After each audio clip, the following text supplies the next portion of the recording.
Lo primero que vamos a trabajar es la interacción eléctrica. En la interacción eléctrica, algunos aspectos fundamentales van a ser qué es lo que describe la interacción eléctrica, los componentes que la tienen, el campo eléctrico y la fuerza eléctrica. Son los componentes fundamentales. Entonces empecemos con un sencillo experimento sobre interacción gravitacional y esto nos va a llevar directamente a distinguirla del fenómeno eléctrico. Si se toma una varillita y si le acercan unos papeles a ella, los papelitos no quedan adheridos a la varilla. Y no quedan adheridos porque en estos momentos la varilla, sin hacerle absolutamente nada, simplemente hay una interacción gravitacional entre la masa de los papelitos con la masa de la varilla. Es lo único que estaría operando en este caso. En una segunda situación, si se toma la varilla, se le frota con un paño o una piel de conejo o de gato y luego se repite el procedimiento acercando los papelitos, lo que se observa es que ellos van a quedar adheridos a la varilla. Esto no ocurrió sino después de que se frotara la varilla con el paño. Por lo tanto, hay que describir un nuevo fenómeno en la naturaleza, este experimento lo evidencia, que es distinto al de interacción gravitacional, porque antes ese fenómeno no estaba presente. A este nuevo fenómeno lo vamos a llamar interacción eléctrica, y lo distinguimos entonces de lo que es la interacción gravitacional. El concepto fundamental de la interacción gravitacional, de la interacción eléctrica es la carga eléctrica. Entonces vamos a mirar algunos aspectos de la carga eléctrica, porque tratar de describirla o con palabras es un poco complejo. Entonces, de la carga eléctrica lo que podemos decir es más por la forma como se comportan, por sus características, que una descripción con palabras o conceptos. Planteamos otro experimento muy sencillo. Vamos a tomar una varilla de plástico y suspendemos de un cordoncito otra varilla también del mismo material.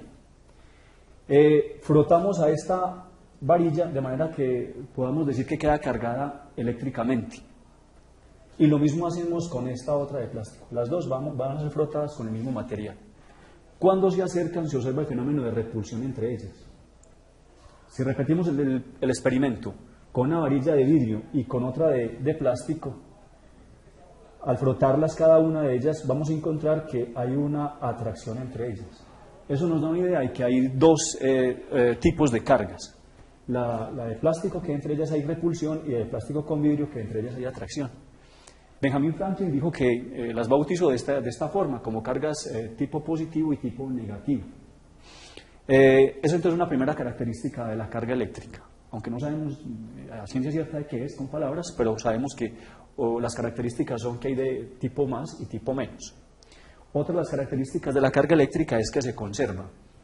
Este concepto nos va a decir que la cantidad de carga en un sistema cerrado siempre es una constante, que no es posible crear o destruir cargas, que en un sistema que usted tenga cerrado o en el mismo universo como sistema cerrado, la cantidad de carga que hay allí presente no puede ser creada ni destruida. Entonces, cada que aparece un fenómeno de interacción eléctrica, más bien pensamos en transferencia de carga que en creación o destrucción de cargas. A eso nos referimos entonces con que la carga se conserva. Otra característica de la carga eléctrica es que está cuantizada. Es decir, toda cantidad de carga en el universo viene en múltiplos enteros de una cantidad fundamental, que la vamos a denominar con esta letra E. Adelantándonos un poco, decimos que E es la carga del electrón, pero en este caso la tomamos como positiva. En el sistema internacional de unidades decimos que la carga del electrón estaría dada aproximadamente por 1.602 por 10 a la menos 19 coulombs. Bueno, en resumen, características de la carga se conserva, está cuantizada y hay de dos tipos, podríamos decir eso. Esto nos permite hablar entonces de los materiales que están constituidos por átomos y esos átomos tienen cargas eléctricas. Una gran separación de los materiales podría ser entre materiales dieléctricos y materiales conductores. Materiales dieléctricos o materiales aislantes son aquellos que no permiten que la carga eléctrica fluya de manera normal o fácil a través de ellos. Y los materiales conductores, que son aquellos que sí permiten que la carga pueda moverse de manera fácil a través de ellos. Un buen ejemplo de materiales conductores serían los metales, y un ejemplo de materiales dieléctricos, el plástico, el vidrio, la madera seca, etcétera, corresponden pues a esta clasificación.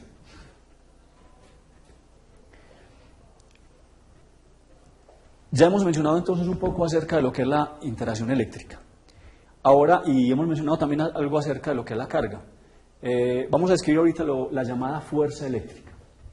Coulomb encuentra esta ley donde nos describe la fuerza que van a sentir un par de cargas cuando se acercan una cierta distancia entre ellas. Entonces supongamos que tenemos la carga Q1 y tenemos la carga Q2, cargas puntuales separadas una cierta distancia R. Lo que nos dice la ley de Coulomb es que la fuerza de interacción entre ellas es de la forma K, Q1, Q2 sobre R cuadrado y un vector U sub R que nos indica la dirección de la fuerza. Supongamos que estoy considerando es la fuerza que actúa sobre esta carga, la fuerza que esta carga de acá le hace a esta. Entonces, si las cargas son de igual signo, esta debe sentirse repelida por la presencia de esta carga de acá, pues aparecerá un signo allí. Si las cargas son positivas, va a haber una fuerza que actúa sobre esta que va en la dirección. Si las cargas son contrarias, entonces van en dirección de atracción.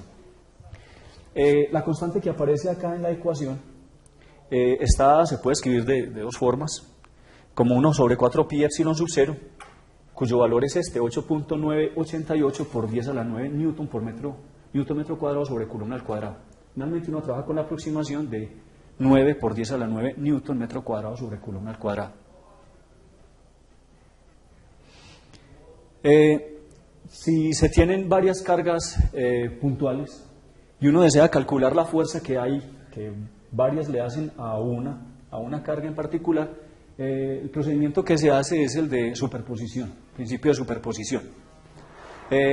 Lo que se puede hacer es calcular las fuerzas individuales que hacen cada carga a la que estoy considerando y después sumarlas vectorialmente. Ese sería el procedimiento que hay que hacer. Entonces, en este ejemplito estamos pensando que tenemos la carga Q2 y Q3 haciéndole fuerza a la carga Q1. Mi problema de interés es calcular la fuerza total que actúa sobre la carga Q1. Uno de los procedimientos que uno podría utilizar en este caso es calcular la magnitud de la fuerza que la carga Q2 le hace a la Q1. En este caso esta es positiva y esta también es positiva, o sea que la fuerza 1,2 es una fuerza de repulsión. Luego calcular la fuerza que la carga 3 le hace a la carga 1. En este caso que estamos planteando acá, las dos cargas tienen signos opuestos, por lo tanto la fuerza 1,3 que estamos llamando acá sería una fuerza de atracción. Conociendo las distancias uno puede encontrar los ángulos correspondientes que están ubicadas esas fuerzas y enseguida resolver el problema utilizando el principio de superposición. La suma total de las fuerzas sobre esta es la suma vectorial de la fuerza 1,3 más la fuerza 1,2 y esas dos fuerzas tienen carácter vectorial. Entonces uno puede encontrar la resultante en la dirección X. Es sumar todas las componentes que tienen dirección X. En este caso nada más tenemos una componente en X de la fuerza 1,3. La fuerza 1,2 no tiene ninguna componente. Y encontrar la resultante de las fuerzas que hay en Y.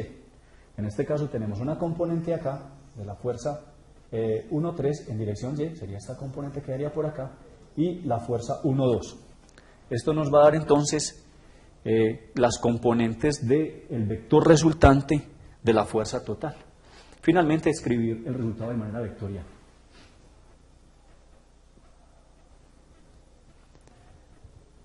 Siguiendo con esta parte electrostática, debemos hablar entonces de lo que es el campo eléctrico. Primero que todo vamos a mencionar el concepto de campo en física, el concepto general, y enseguida derivamos la parte de lo que sería el campo eléctrico como tal. Entonces, empecemos de mencionar que el campo o R3, o si se quiera un espacio tridimensional, puede ser caracterizado matemáticamente poniéndole coordenadas X, Y y Z. Es decir, yo puedo pensar que dado un espacio tridimensional, a cada punto del espacio asociarle una tripleta de números ordenados X, Y y Z. Y así tendría un punto para cada tripleta y tendría una tripleta para cada punto. Si hago esa operación con todos los puntos del espacio tridimensional, entonces lo habré caracterizado matemáticamente. Lo habré ordenado a la manera de Descartes o de manera de Descartes, de poder asignarle coordenadas a cada punto del espacio. Pero si yo adicionalmente a las coordenadas que tengo le agrego una propiedad física, entonces ya estoy hablando de un campo. Entonces la idea en física fundamental es poderle agregar a cada punto del espacio tridimensional una propiedad física. Esa propiedad física puede ser un campo eléctrico, puede ser una velocidad, puede ser un campo magnético, cualquiera de estas cosas, puede ser incluso una presión, o también podría ser una temperatura. En ese caso, entonces, yo le estoy entregando a cada punto del espacio físico algo adicional, es qué pasa en ese punto del espacio o en ese punto de coordenadas X, Y, Z. Podemos clasificar los campos como escalares, si la propiedad física que aparece allí es un escalar. Podemos clasificarlos como vectoriales, si la propiedad física que aparece en ese punto es un vector. Podemos mencionar a campos estacionarios, si ellos no dependen del tiempo, si el campo, la propiedad física que tenga en ese punto es la misma a medida que transcurra el tiempo. O podemos mencionarlo no estacionarios, si ellos evolucionan con el tiempo.